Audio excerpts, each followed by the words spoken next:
大家好，欢迎来到瑞的频道。20天从南到北的越南之旅，最后一站，我们来到首都河内。我将用1整天的时间，探索这座越南政治、文化和经济中心，亲身体验到了河内冬天灰蒙蒙的空气污染。西湖边走过1500年的古寺，去巴亭广场瞻仰胡志明的陵墓，再到环建湖边看看河内大教堂的黑色尖顶。但最让人忘不掉的，可能还是老城36行街的烟火气，那里的脏乱差、路边摊和红色塑料凳。这一天的河内不精致、不安静，甚至有点呛人，但保证真实、鲜活。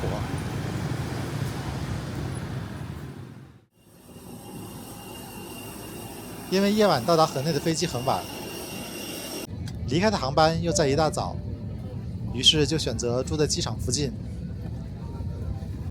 今天决定用一种最接地气的方式，坐公交车一路摇进河内市中心。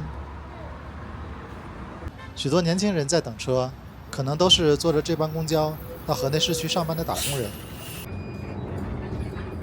看着密密麻麻的站点，坐完全程至少要1个多小时。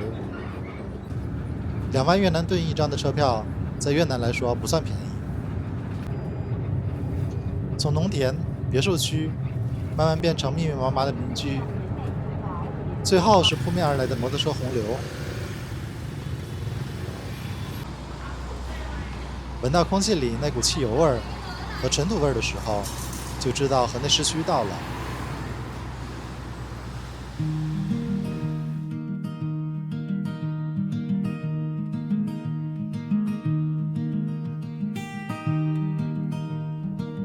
公交车在西湖附近停下。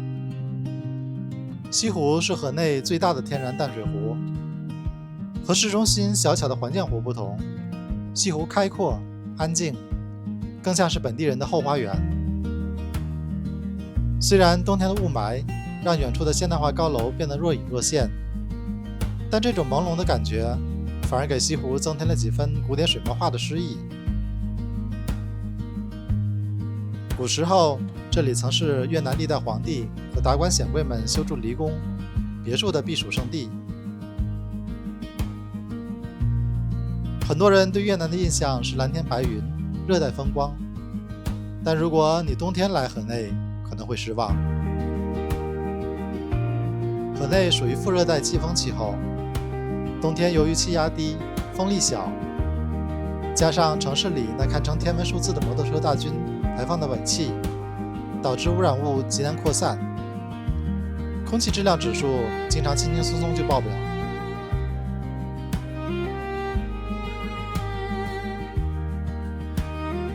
和西湖一条马路之隔的是竹柏湖，湖中间有好几个绿色的小岛，不知道是用来做水质净化的，还是真正的小岛。从这面看过去是河内老城区，也就是环建湖那边的方向。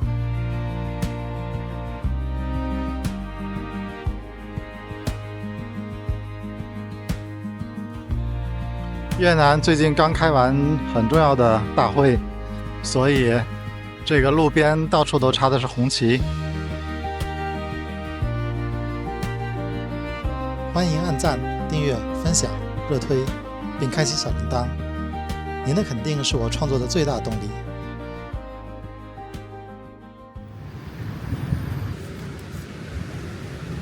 西湖边最著名的景点是镇国寺，这座寺庙有超过1500年的历史，始建于公元6世纪的李朝，是全越南最古老的寺庙，甚至被誉为越南佛教发源地之一。最初建在红河岸边，后来因为河堤崩溃，才在17世纪整体迁到西湖东岸的一个小半岛上。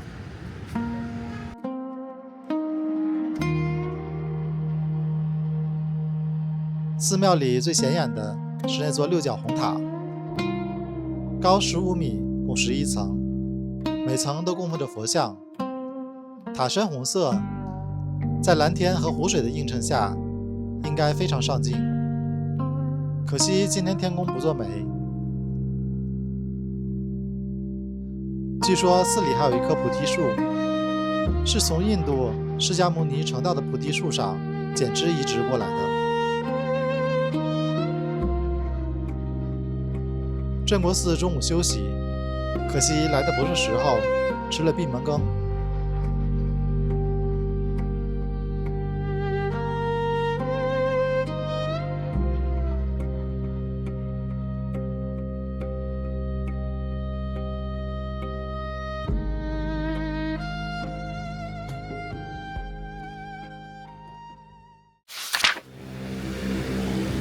离开西湖，在去往巴亭广场的沿途，能看到很多有特色的建筑。这里浓缩了越南的近代史。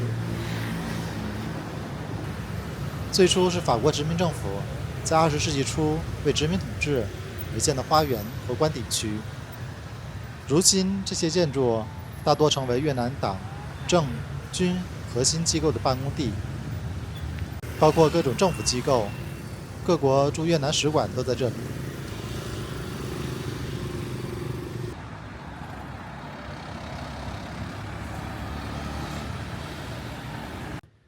这面行政中心的很多区域都是禁区，有当兵的把守。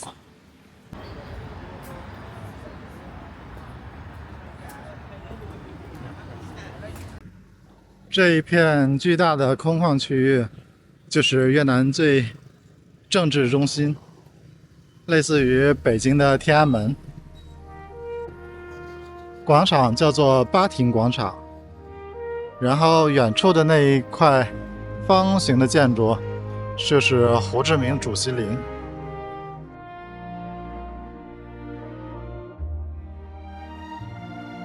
主席陵的正对面是越南的国会大厦。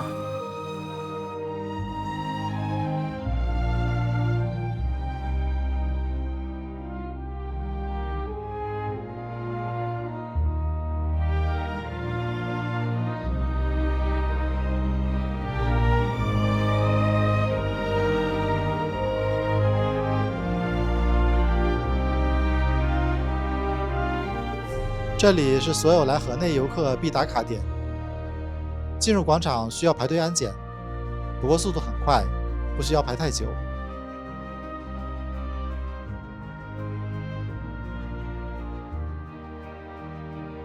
1945年9月2日，胡志明在这里宣读独立宣言，宣告越南民主共和国成立。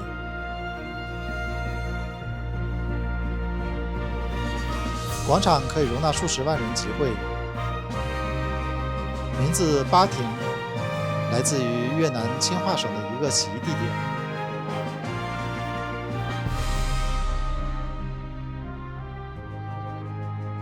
广场正中央是胡志明陵，这是一座灰黑色的花岗岩建筑，造型参考了列宁墓，但融入了越南民族元素。陵墓于1975年竣工，胡志明的遗体保存在地下室的水晶棺里，很可惜今天没有开放。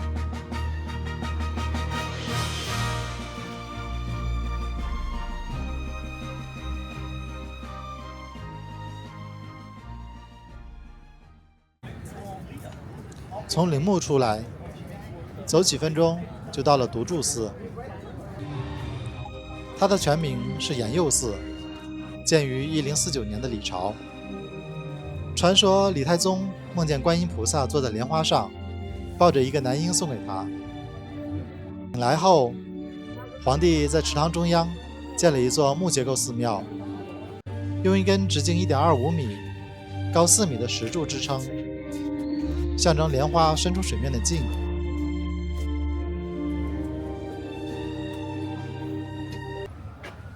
现在的独柱寺是1954年法国撤离前炸毁后重建的，但完全按照原样。寺庙很小，只有一个开间，供奉观音菩萨。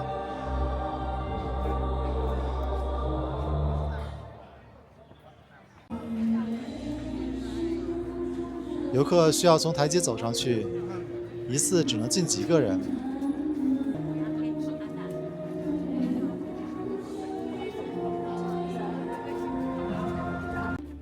周边是一个莲花池，莲花也是越南的国花。周围有很多卖香和莲花的小贩。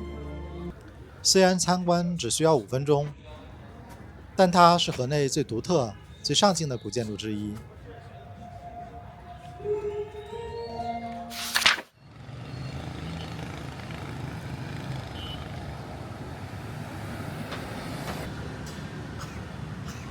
从巴亭广场步行约10分钟，就到了升龙皇城。这是联合国教科文组织认定的世界文化遗产。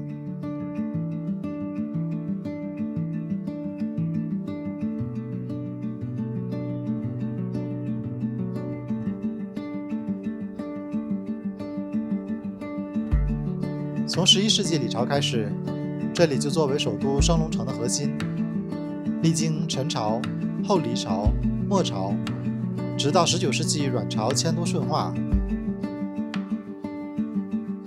法国殖民时期，大部分地面建筑被拆毁，建起了法式军营。一直到21世纪初，考古发掘才揭示了这片区域惊人的价值。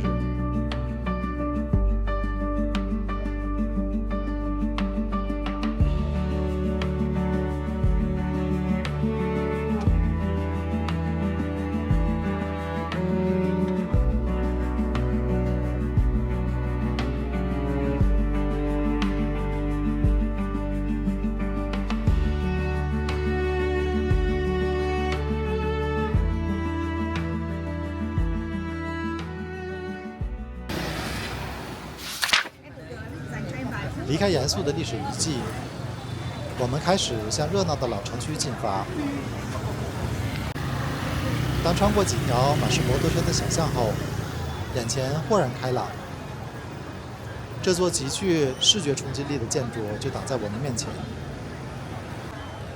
圣约瑟大教堂，也就是大家常说的河内大教堂，它是罗马天主教河内总教区的主教座堂。建于1886年，是河内最古老的教堂之一。建筑风格是新哥特式。2座钟楼高30多米，气势庄严。外观模仿巴黎圣母院。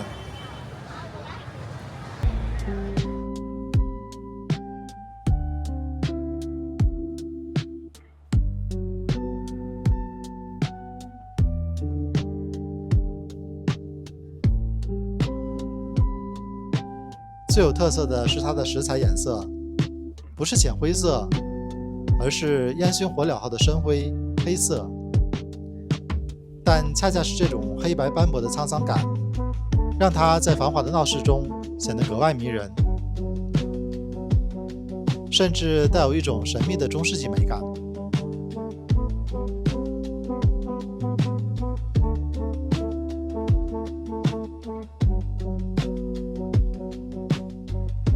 如果赶上弥撒时间，可以免费进去参观。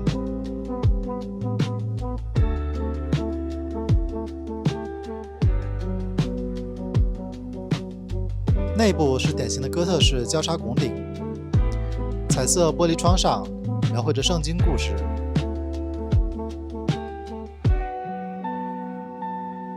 当阳光透过彩绘玻璃时，会在教堂内投射出斑斓的光影。主祭坛则镶嵌着彩色大理石，装饰繁复精美。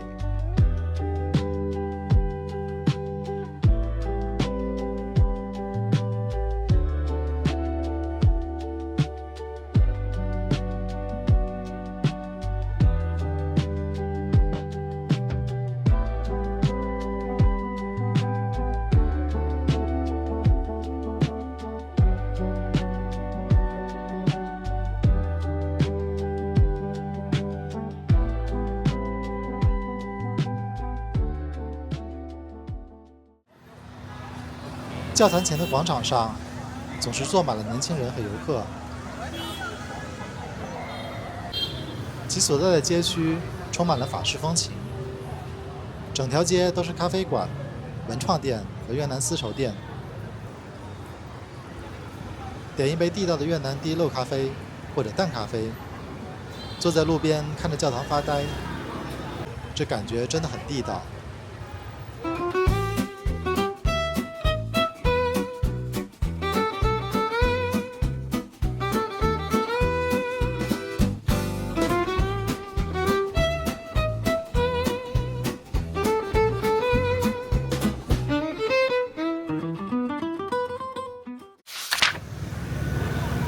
从大教堂步行只要5分钟，就能来到整个河内当之无愧的灵魂地标环建湖。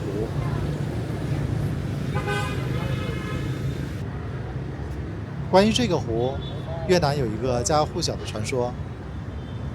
当年黎朝的开国皇帝黎太祖就是在这里得到了神龟赐予的宝剑，从而击退了敌人。功成名就后，皇帝驾船游湖，神龟突然浮出水面，收回了宝剑，所以这里就被命名为环建湖。湖中心那座小巧孤立的古塔就是龟塔。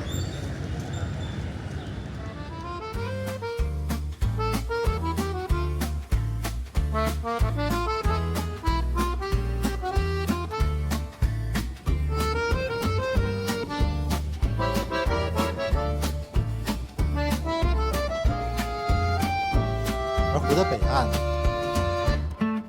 一条鲜红如火的木质拱桥七绪桥，将湖岸与玉山祠连接在了一起。玉山祠里不仅供奉着关帝和文昌帝君，还保存着一具在环建湖中捕获的重达250公斤的巨型神龟标本。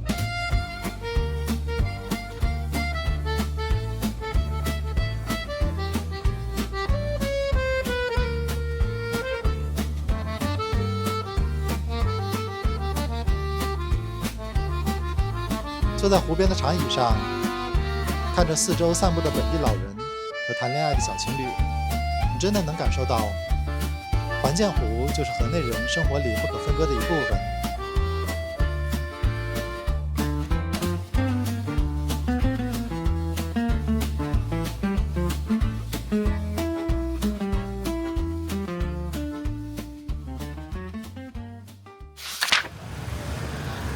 如果说前面的景点是河内的面子，那环建湖北面的36行街老城区就是河内最真实的例子。一走进这里，给人的第一感觉就是2个字：魔幻。这里是真正的烟火气与脏乱差的终极结合体。原本就不宽的人行道被各种摩托车、小商品和地摊塞得满满当当，行人只能被迫在摩托车洪流里生死走位。嘈杂的喇叭声震耳欲聋，但是这里的魅力也恰恰在于这种野蛮生长的生命力。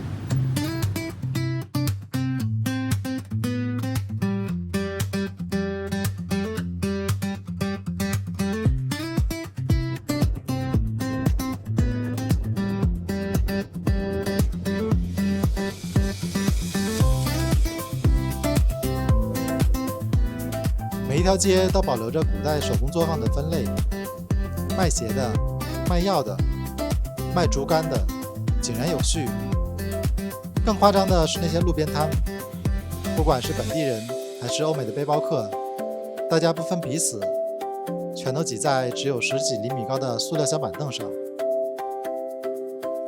虽然环境看着破破烂烂，但当你来份热腾腾的牛排，点一份滋滋冒油的炭火烤猪肉，那种市井的幸福感会瞬间冲破头顶。这就是河内老城，让你一边疯狂吐槽它的混乱，一边又忍不住爱上它的市井烟火。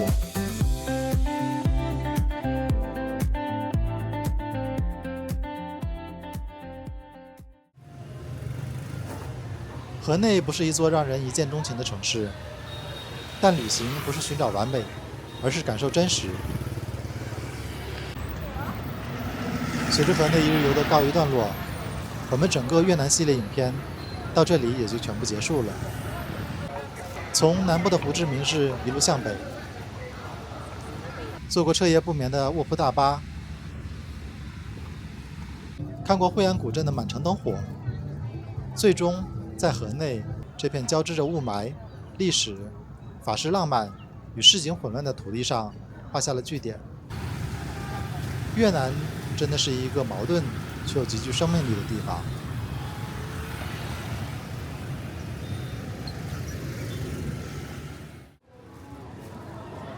非常感谢大家陪伴我走过这段旅程。如果你喜欢这期影片，请不要忘记点赞、订阅并打开小铃铛。我们下期再见。